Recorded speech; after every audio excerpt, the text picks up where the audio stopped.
Odatdagi yoz oqshomlaridan biri edi. Hovlimizda oilamiz davrasida o'tirardik. Qaynonam o'zining cheksiz hikoyalarini aytar, qaynopam esa telefoni bilan band edi. Erim Sardor ham shu yerda yonimda o'tirardi, lekin xayoli boshqa yerda edi.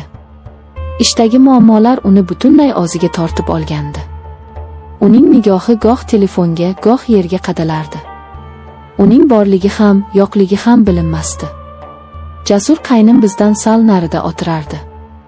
Uning diqqati bizda, oilaviy suhbatimizda edi. Men uning nigohini o'zimda his qilib turardim. Bu shunchaki qarindoshlik nigohi emasdi. Unda qandaydir iliqlik, tushunish va yana nimadir bor edi. Bu nimadirni anglashga qo'rqardim.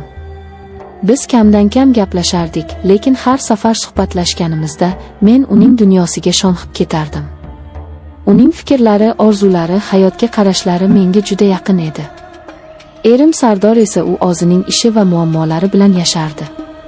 To'satdan qaynonamning ovozi xayollarimni buzdi. Voy, esdan chiqmasin, ertaga Oysara xolangnikiga borish kerak. Dorilarini olib borib berish kerak edi. Sardorjon bolam, ertaga vaqting bo'ladimi? Sardor telefondan boshini ko'tarmay javob berdi. Oyijon, ertaga ishim juda ko'p. Umuman vaqtim bo'lmaydi. Uning javobi qisqa va qat'iy edi. Qaynonamning yuzi biroz burishdi. Shu payt Jasurning ovozi eshitildi. Oyi, xavotir olmang. Men o'zim borib kelaman. Yangam bilan boramiz, zerikmayman ham. Uning bu taklifini kutmagandim. Hamma menga qaradi. Men nima deyishni bilmay qoldim.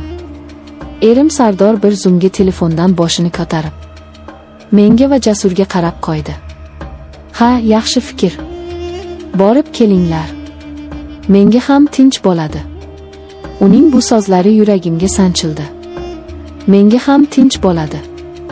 Demak, men uning uchun shunchaki bir muammo edim. Jasur menga qarab jilmaydi. Uning tabassumi shunchalik samimiy ediki, men rad eta olmadim.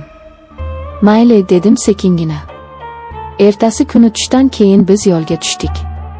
Shahar tashqarisidagi kichik bir qishloqqa borishimiz kerak edi. Yo'l uzoq emasdi, lekin menga bir umr davom etadigandek tuyuldi. Mashinada sokin musiqa yangrardi. Dastlab ikkimiz ham jim ketdik. Keyin Jasur suhbat boshladi. Yangam, charchadingizmi? Kecha mehmondorchilikdan keyin uxlolmagandirsiz. Yo'q, hammasi joyida, dedim yolg'on gapirib. Aslida esa kechasi bilan Sardorning befarqligi haqida o'ylab chiqqandim. Jasur buni sezgandek gapida davom etdi. Akamni bilasiz-ku, ishi bilan bo'lib, hech kimga e'tibor bermaydi. Ba'zida o'ylab qolaman, u bu dunyoda nima uchun yashayapti? Faqat ish uchunmi? Uning bu so'zlari meni hayratda qoldirdi. U mening ichimdagi gaplarni aytayotgandek edi. Balki shundaydir, dedim xo'rsinib. Siz baxtlimisiz, yangi? Bu savol meni shoshirib qo'ydi. Men hech qachon o'zimga bu savolni bermagan edim. Men shunchaki yashardim. Turmushga chiqdim, oilam bor, hamma narsa o'z joyida. Lekin baxtlimanmi? Bilmadim, dedim rostini aytib. Baxt nima o'zi? Jasur chuqur nafas oldi. Baxt bu seni tushunadigan insonning yonida bo'lish. Seni so'zsiz anglaydigan, sening ko'zlaringga qarab dardingni biladigan inson bilan yashash. Baxt bu o'zingni yolg'iz his qilmaslik. Uning har bir so'zi yuragimning tub-tubiga yetib borardi. Men unga qaradim. Uning ko'zlarida dard va shu bilan birga qandaydir bir umid uchqunlarini ko'rdim. U ham yolg'iz edi. O'z oilasi davrasida yolg'iz edi. Biz xolamnikiga yetib keldik.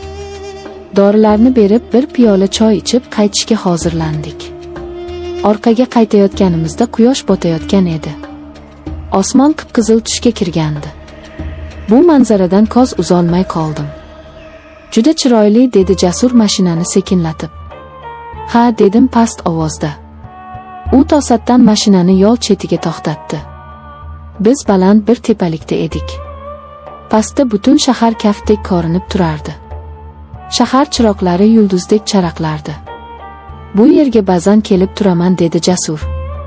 Yuragim siqilganida, yolg'iz qolgim kelganida shu yerga kelib shaharga qarab o'tiraman. Odamlar chumolidek ko'rinadi. Har kimning o'z tashvishi, o'z hayoti bor.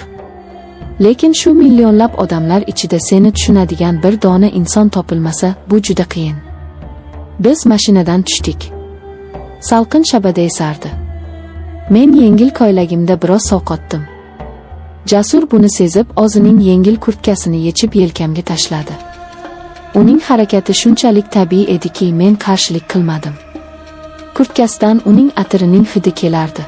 Bu hid meni mast qildi. Biz uzoq vaqt jim turdik. Sozlarga hojat yo'q edi. Biz bir-birimizni sozsiz tushunardik. Uning yonida men o'zimni himoyalangandek his qildim. Erim Sardor hech qachon menga bunday e'tibor bermagan edi. U hech qachon meni sovqotganimni yoki charchaganimni sezmagan. "Yangi, siz juda yaxshi insonsiz", dedi Jasur to'satdan. "Siz bundan yaxshisiga loyiqsiz." Men unga qaradim. Uning nigohi jiddiy edi. Uning ko'zlarida men o'zimni aksimni ko'rdim. Charchagan, e'tiborga muhtoj bir ayolning aksini. "Kech bo'ldi, ketishimiz kerak", dedim. "Yo'q", dedi u. "Hozir uyga borsangiz, yana o'sha muhitga tushasiz. Yana o'zingizni yolg'iz his qilasiz. Men bunga yo'l qo'ymayman." "Nima qilamiz unda?" deb so'radim hayron bo'lib. "Bir do'stimning shahardan tashqarida kichik bir dala hovlisi bor. Hozir u yerda hech kim yo'q. U yerga boramiz, dam olasiz, mazza qilamiz. Ertalab uyga qaytamiz. Hech kim hech narsani bilmaydi." Uning taklifi meni shokka tushirdi. Bu noto'g'ri edi.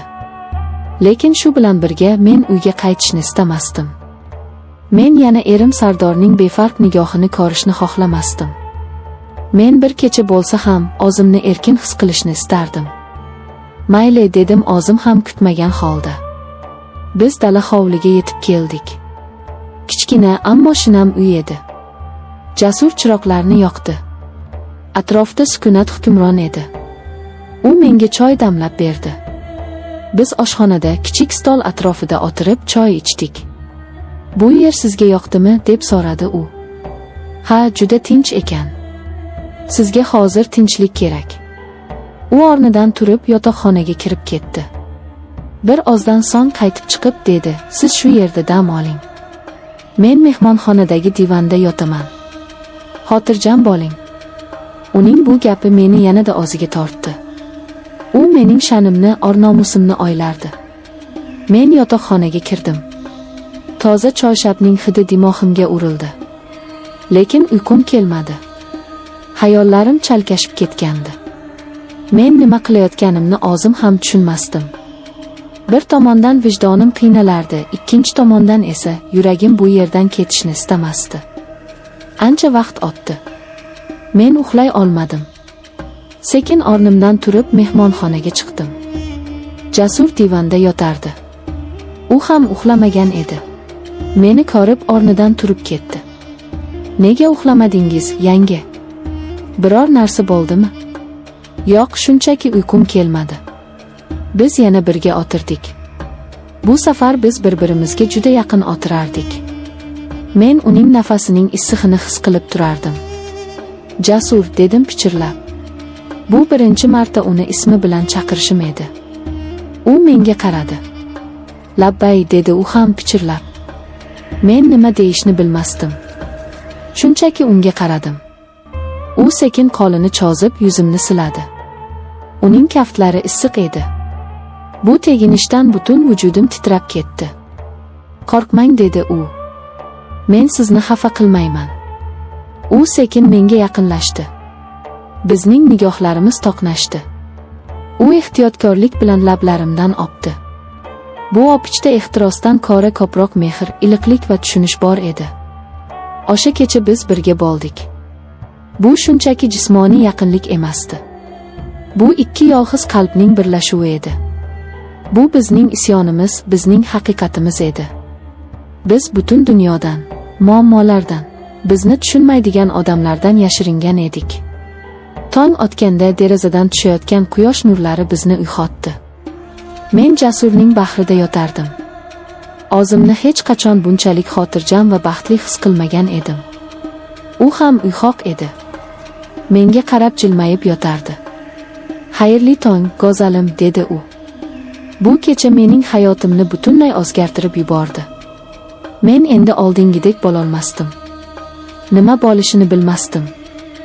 Lekin bir narsani aniq bilardim, o'sha kecha men o'zimni topdim. O'zining baxti uchun kurashishga tayyor bo'lgan ayolni topdim.